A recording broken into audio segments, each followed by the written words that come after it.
बिस्मिल्लाहिर्रहमानिर्रहीम, अस्सलाम वालेकुम।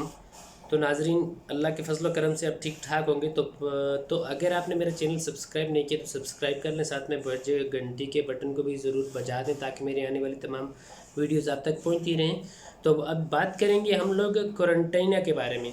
तो आज क्वारंटीना का ऐलान हुआ है कि अगर आप लोग चाहें तो आपका अगर 7 दिन आप क्वारंटीना में रह रहे हैं तो आपके अगर 7 दिन कंप्लीट हो गए तो अभी आज़ाद हो सकते हैं। यानी कि आप अभी जाके हॉस्पिटल से अपना क्वारंटीना टेस्ट करो, अपना क्या नाम है, अपना कोरोना टेस्ट करवाएं।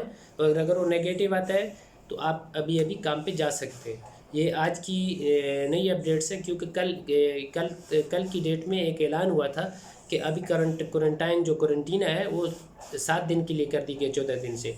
तो आज अगर आपका 7 दिन क्लियर हो गए या 8 दिन हो गए या 9 दिन हो गए तो अभी आप जाके अपना ब्रेसलेट खुलवा सकते हैं। और कोरोना टेस्ट करवाने के बाद अगर आपका कोरोना टेस्ट नेगेटिव है तो आप अपने अपने कामों पे जा सकते हैं। तो अभी की ये अपडेट्स थी तो जो मैं लेकर आपके पास आया।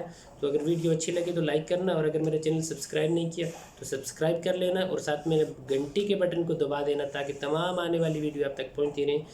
इसी के साथ इजाज़त चाहूँगा। अल्लाह ने के बाद।